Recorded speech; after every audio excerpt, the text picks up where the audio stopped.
আমরা বারবার বলছি বাংলাদেশের ঘটনায় রাজ্য সরকারের করণীয় নেই, ওটা আলাদা দেশ।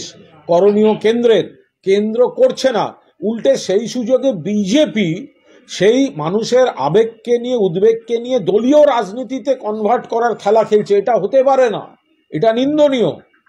একজন আমরা দাঁড়িয়ে বললাম ওখানে এই গন্ডগোল চলছে, আমরা রপ্তানি হতে দেবো না, বা আমরা আমদানি রপ্তানি বন্ধ করব, আমরা জমায়েত করে রাস্তা বন্ধ করব, তাতে কত সাধারণ মানুষ যারা হয়তো গন্ডগোলে যুক্ত নয়, যারা সাধারণ মানুষ, কার কত কি সমস্যা হবে, এই দায়িত্বজ্ঞানহীন কাজ করা যায় না।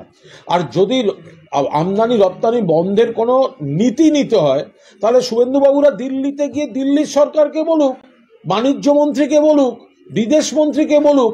এটা তো গুন্ডাগর্দি করে রাস্তায় লোক জমা করে করতে দেবো না, এটা তো কোনো কাজের কথা হতে পারে না।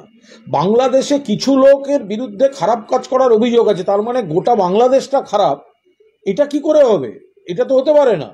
তো সুতরাং আমাদের যা কিছু করতে হবে সেটা যুক্তি দিয়ে, অত্যন্ত সংবেদনশীলতার সঙ্গে, সহিষ্ণুতার সঙ্গে এই সমস্যাটার সমাধান করতে হবে। যেটা করার দায়িত্বটা হচ্ছে কেন্দ্রীয় সরকারের। তাহলে শুভেন্দুবাবুদের যদি এখানে এত বীরত্ব দেখাতে হয়, তো বীরত্বটা এখানে না দেখিয়ে দিল্লিতে যান না, দিল্লি নেতাদের বলুন না, বাণিজ্য মন্ত্রীকে বলুন বাণিজ্য বন্ধ করতে।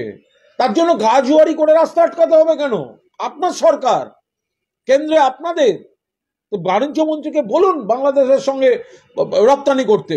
মাননীয় মুখ্যমন্ত্রী তো বলেছেন কড়া ব্যবস্থা নিক কেন্দ্রীয় সরকার, রাষ্ট্রসংঘে কথা বলে শান্তি সেনা পাঠাক, কিন্তু যা করার করুন, তারা কিছু করছেন না, আর সেই সুযোগে রাজ্য বিজেপি নেতারা রাজনীতি করছেন। এটা হতে পারে না।